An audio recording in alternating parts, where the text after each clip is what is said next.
The world unfolds differently for each of us. Why? Where do the rules come from? Within each of us, there is a unique philosophy shaping our thoughts, beliefs, feelings, worldviews, and actions. This is Inner Dialogues with Ecem, an introspective space for curious souls and minds. This is where you get to understand your individual philosophy that writes the script of your life. This is where we unveil the inner wisdom that guides you. Yep, that was your inner sage knocking the door. Let's go and chat with him.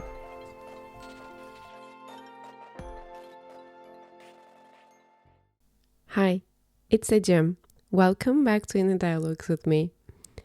After taking a week off, I feel so excited to be back here, talking, connecting with you, and continuing our journey into the depths of our individual philosophies. I must also say that I feel like I forgot everything, like recording, writing, sharing, and it feels brand new in most cases. A little bit of imposter syndrome was there, I must say.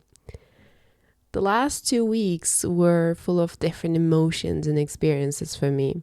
Although I share a lot more about my day-to-day reflections on Instagram, I haven't reflected on the last 2 weeks. My friends from Denmark visited me and we got to spend such a beautiful time exploring Istanbul. I felt like I learned about the city with them again because the places you've been to create a different meaning when you revisit them with your friends, your loved ones. After spending 2 full days with them, I had time to reflect on my own on the things we shared within those days as I went back home at night. I realized things about myself. Sometimes I put on a podcast or a video and let the echoes of it find me within. From those times, I had a reflection and I noted it down. So this episode will be an extension of those lovely moments of reflection and playing back the memories we created with my friends on those days. I was watching our Jay Shetty coaching school's Q&A session with Jay, and there he was asked his favorite quotes. He shared a wonderful quote by Scott Fitzgerald.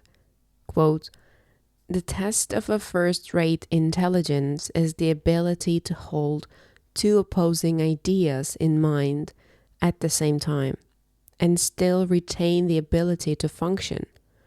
One should, for example, be able to see that things are hopeless, yet be determined to make them otherwise." End quote. I wrote it down immediately. And then the next thing I wrote was, this is a philosopher's mind. Back at uni, the structure of our philosophy courses was pretty basic. Before the class, you got to do your reading with the essay or whatever piece that was going to be discussed during the class. And during the class, the professor used to introduce us to specific arguments and further opposing ones. And then he opens up to a discussion. Well, better to say, discussion happens simultaneously in most cases. It is used to feel like an arena where you can oppose or support your views.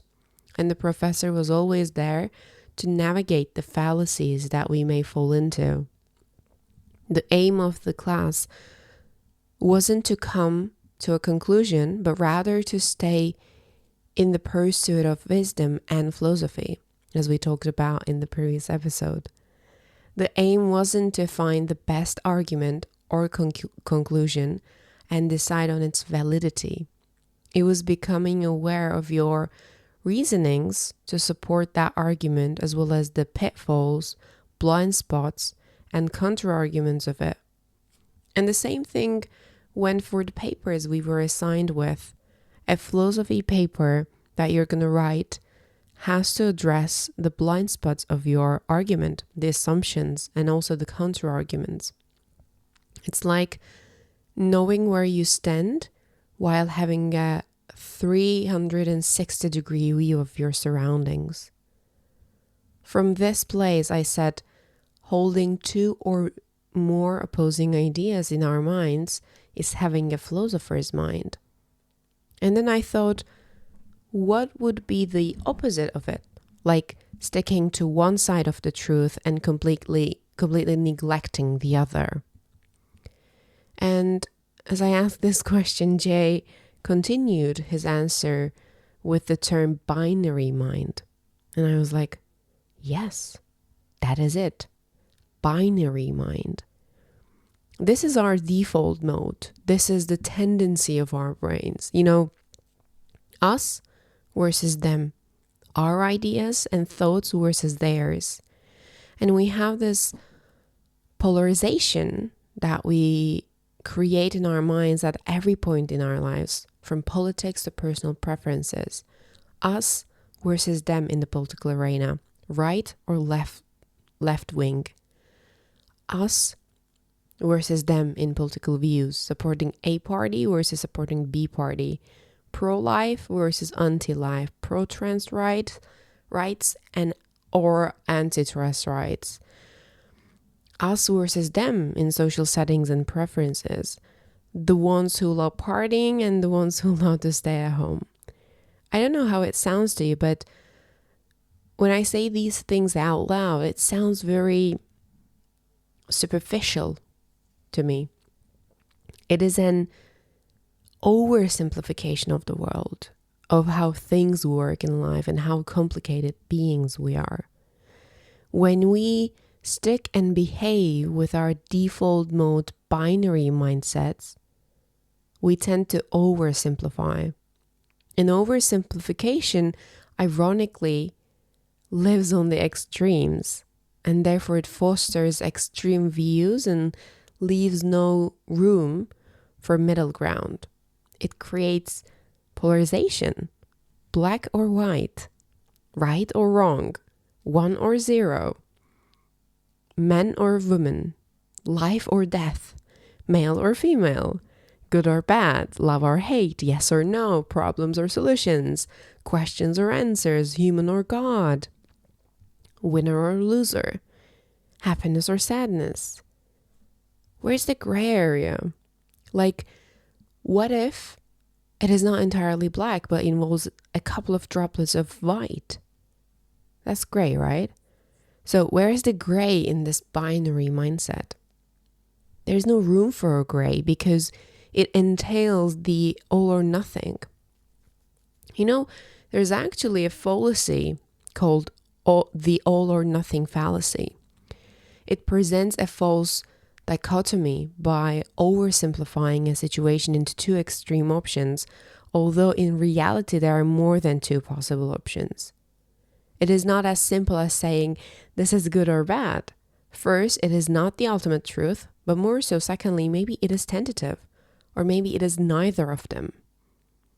I think this fallacy is something most of us have done when we were a kid.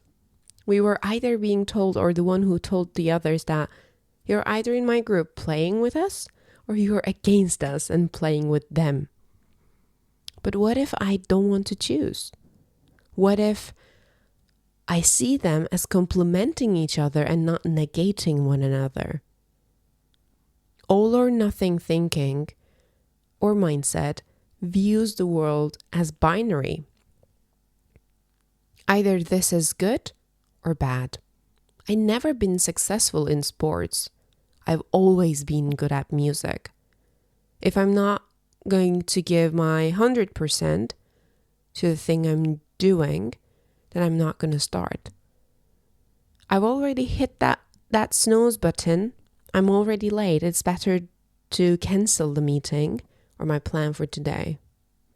I've already had 1 or 2 drinks, although I wanted to cut out alcohol or sugar. I can keep continuing drinking. It has always been like this. I believe what you say. I actually don't believe what I read there. We've all said these sentences at some point in our lives. Why? Because I think Our brain craves for simplification. It is its duty to make us stay alive by eliminating options that seem complex and having more certain options to keep us alive. When we are able to say, they're wrong or bad, I'm right, it gives our brain the message that you're safe, you're away from danger. Are we really? Maybe from physical danger, yes, that is important. But what about intellectually? I think sticking to binaries puts us in a more serious danger intellectually. Cam Lauren, a tech humanist, has a very good article called Binary Minds, the Post-Human Era of Black and White Thinking. And there she uses this analogy of switch light and on and off thinking. Quote, imagine reading a news article about a complex issue like climate change. Instead of delving into the intricacies of the problem, the nuances of solution, and the myriad of stakeholder opinions, readers often fall prey to binary simplifications. Is climate change real or a hoax? This reductionist thinking overlooks the extensive research and gradations of impact in different regions and spectrum of proposed solutions. This is analogous to flipping a switch to either believe or disbelieve, missing the intricate tapestry of information in between. End quote. The intricate tapestry of information in between. This is what we miss when we stick with a binary mindset. The goal is not to put the label of approved or disapproved or support or right or wrong or disbelieve. It is our egos take over to label it as good or bad and to assume that they have to negate each other. The goal is not that, just like the philosophy classes or papers that I mentioned to you. The goal is to have a wider perspective of where we are standing and what's going around. The goal is not to get close to one of the opposites, the extremes. We discussed the use of opposites in a previous episode 12, Beyond Glorifying Pain, Wisdom, Growth, and Joy. There I said the opposites are there for us to find our place between them. Opposites are there as a reference. They don't negate each other, rather they necessitate each other. It's our binary mind's tendency to see opposites as different things. They're two sides of the same coin. But when it comes to our lives, the aim is not to flip the coin and see if we win our bet of heads or tails. The aim is not about winning the surviving game. It is about living between heads and tails. It's about in-betweens instead of the absence of in-betweens. Let's paint a different picture here. We all know the popular, very well-known Taoism symbol, the yin-yang, right? There's a white spot within the dark part and a black spot within the white. They complete each other like a puzzle piece. So what if opposites look like this? It's not entirely white on one side and black on the other, but in each opposite, there is a trace of the other where the two halves, black and white, are not completely opposed. Now, there is more space for middle ground, more room for in-betweens, where the real understanding is being created. Dualism is an intriguing way of diagnosing and solving problems and experiencing metaphor, and of course has a use, but it isn't an adequate blueprint for understanding the fundamental essence of things, said Charlie Embler in a Daily Zen article called Understanding Dualism. A while ago, I started to realize my tendency of not being able to see the gray area. And today, if I can talk about it here, I'll count it as a personal achievement, not because I mastered it and I don't fall into binaries anymore. It's not that, and it's not the case whatsoever. But it is because the thing that I told to my coach a couple of months ago was that I was deciding on an action step regarding my business and the way of doing things at that moment.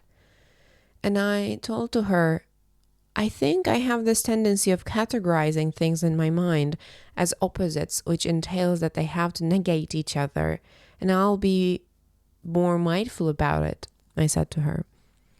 In later sessions, when I was again trying to solve something within myself and caught myself polarizing the options as if they cannot exist together, or as if I cannot create a cocktail with them.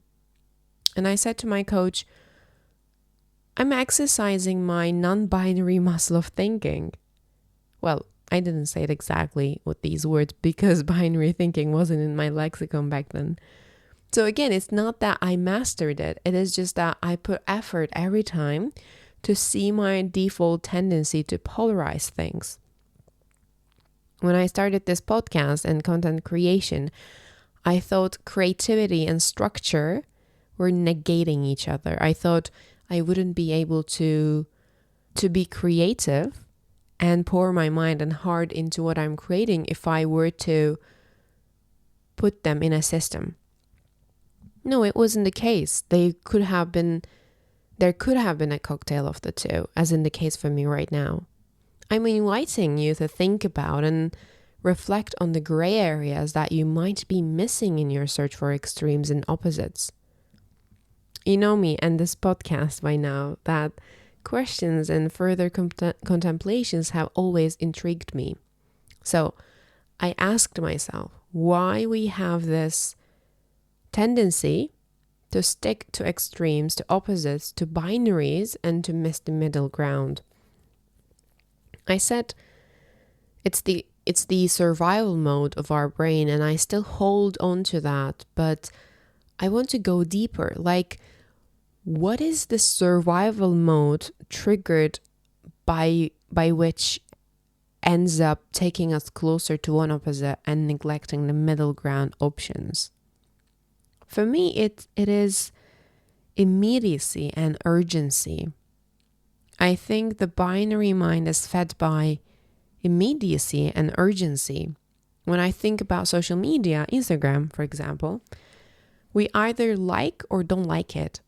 And the time period of deciding what you're going to do is very, very brief. You either scroll or tap 2 times and then scroll. That's it. It is like a light switch, right? If we approve or like, we give it a heart, or if we don't, we just skip. What happens when we comment though? It takes some time, right? Whether it is a supporting one or a hateful one, it takes more time compared to giving it a like or not. Good or bad, right or wrong, approve or disapprove. Labeling as one opposite is driven by immediacy, and therefore we miss the time to reflect and find our place between the opposites and within the middle grounds. Reflection takes time. Thinking between extremes takes time and energy, and therefore it is not immediately accessible.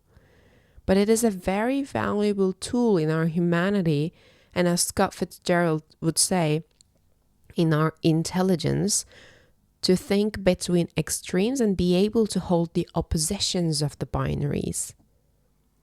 Cam Lauren again gives a really good example of this need for immediacy. Quote, our digital epoch has amplified a culture valuing immediacy, pushing us towards swift and mindless binary choices.